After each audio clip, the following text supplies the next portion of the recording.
In this week's Sports Money Playbook, Tsai's lofty goal for the Nets, the NHL's new sponsorship record, and an unannounced MLS sale.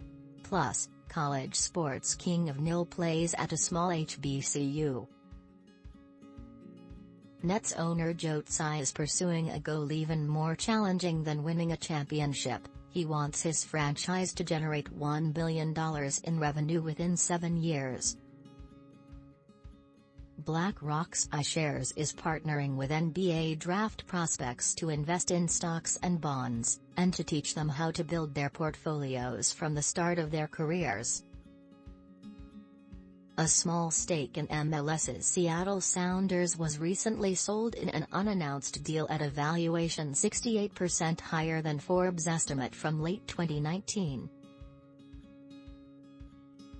Meanwhile, U.S. investor John Textor is paying $846 million for Francis Olympique Lyonnais, a source tells us. The NHL topped $1 billion in sponsorship revenue for the first time this season, backing up Commissioner Gary Bettman's claim that the league's revenue as a whole likely surpassed $5 billion.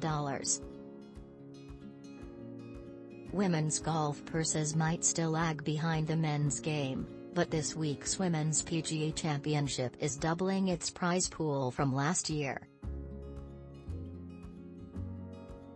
Center Court at Wimbledon has been one of the world's most famous tennis courts for decades.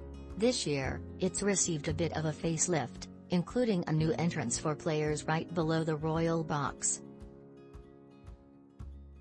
The Ukraine Cricket Federation's chief executive has fled to Croatia but is doubling down in his effort to get the country membership with the International Cricket Council.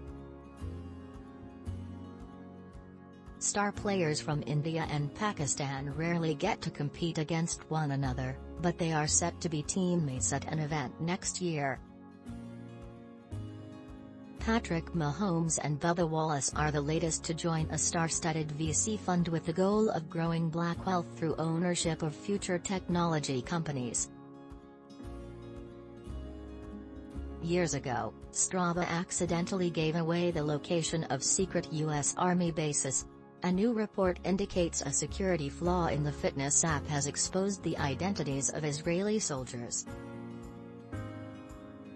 College sports king of NIL is racking up endorsement deals at a small CUF player with more marketing deals than perhaps anyone else in college sports. A whopping 16-9 over this past year, is a track and field athlete and running back who has played 11 career games for Norfolk State, a small history. Learn more about the self-proclaimed king of NIL. The Cleveland Guardians have a new investor, David Blitzer, who fans hope can help stop the exodus of young talent leaving for big-market franchises. It could be a tall order. Forbes recently valued the team at $1.3 billion, 24th in MLB. Check out the valuations for all 30 MLB franchises. If I'm here, we call can be here. Daria Baronato, known by her stage name Sonya Deville, became WWE's first out lesbian wrestler in 2015 and is a firm believer that the promotion can be an inclusive space. Now she's teaming with another wrestler, Mandy Rose, to launch a donut company.